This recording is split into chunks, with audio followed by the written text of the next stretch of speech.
بسم اللہ الرحمن الرحیم۔ دل و جان قربان آقا صلی اللہ علیہ وسلم پر حالیہ ایران اسرائیل کشیدگی یہ خطے پر کیا اثرات مرتب کرے گی؟ پاکستان کی پوزیشن کیا ہے؟ رشیا اور چین ان کا کردار کیا ہوگا؟ کیونکہ ایران اور پاکستان دونوں ہمسایہ ممالک ہیں، تو یہ جو اسرائیل نے ایران پر اٹیک کیا ہے اس کے بعد پاکستان کے لیے الارمنگ پوزیشن ہے، پاکستان کے لیے خطرات ہے، کیونکہ اس سے پہلے ہندوستان پاکستان پر حملہ کر چکا اور ہم نے بھرپور اس کو جواب بھی دیا ہے۔ تو دشمن ہمارا انڈیا بھی ہے اور دشمن ہمارا اسرائیل بھی ہے۔ ہندوستان منہ کی کھا چکا ہے، لیکن ابھی وہ چپ ہو کے بیٹھا نہیں ہے، بلکہ ابھی وہ موقع کی تلاش میں ہے، اور اسرائیل وہ بھی اس طاق میں ہے، کیونکہ اس وقت مسلمان ممالک میں پاکستان ملٹری طور پر اور دفاعی طور پر ایک مضبوط ملک ہے، اور پاکستانی واحد مسلمان ملک ہے جس کے پاس ایٹمی اسلحہ ہے۔ اس چیز کا ان کو بخوبی علم ہے۔ تو ایران کے بعد پاکستان کے لیے دو اطراف سے مشکلات پیدا ہو سکتی ہیں۔ اسرائیل بھی شرارت کر سکتا ہے اور ہندوستان تو دوبارہ ہے ہی موقع کی تلاش میں۔ اور دوسری جانب اگر اسرائیل خدا نخواستہ ایران میں کوئی بڑی تباہی کرتا ہے اور ایران میں رجیم چینج ہوتی ہے تو پھر اس کے خطے پر ایسے اثرات مرتب ہوں گے، شاید کئی دہائیوں تک پھر مسائل کھڑے ہیں اس خطے میں۔ روس اور چین کے لیے مشکلات پیدا ہو سکتی ہیں، کیونکہ یہاں پہ امریکہ اور جو یورپی بلاک ہے وہ مضبوط ہو جائے گا، اس کی پوزیشن مضبوط ہو جائے گی، جس کا ڈیفینیٹ نقصان چین اور روس کو ہوگا۔ تو چین اور روس کبھی نہیں چاہیں گے کہ یہاں پہ امریکہ کا اثر و رسوخ وہ مضبوط ہو، اسی لیے وہ در پردہ ایران کو بھرپور سپورٹ کریں گے، اور ان ممالک کی کوشش ہوگی کہ اسرائیل کو زیادہ کھل کر نہ کھیلنے دیا جائے اور ایران کو بھرپور معاونت فراہم کی جائے، سپورٹ فراہم کی جائے۔ اسی طرح مشرق وسطیٰ کے جو مسلمان ممالک ہیں،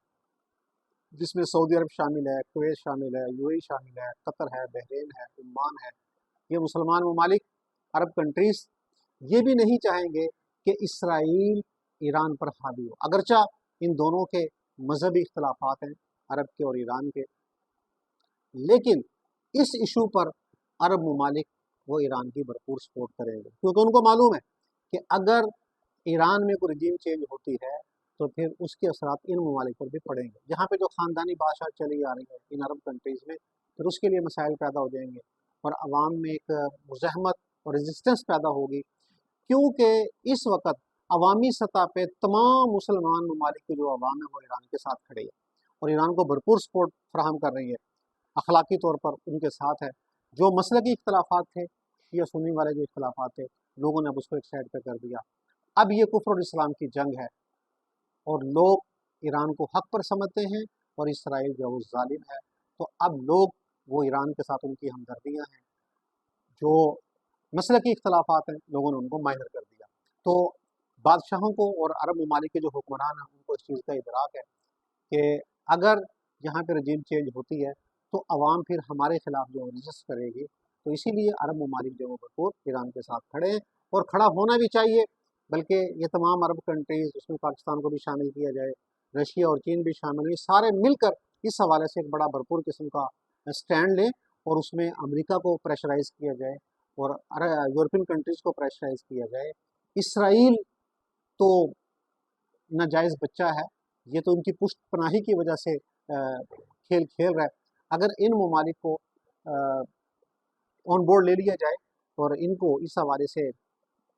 تھوڑا سا پریشرائز کیا جائے تو اسرائیل تو فوراً بیک فوٹ پہ چلا جائے گا۔ تو میرا خیال ہے کہ یہ ممالک سٹیپ لیں گے، عرب کنٹریز بھی، رشیا بھی، چائنا بھی اور پاکستان بھی، اور اسرائیل کو یہیں پر روکنے کی کوشش کی جائے گی۔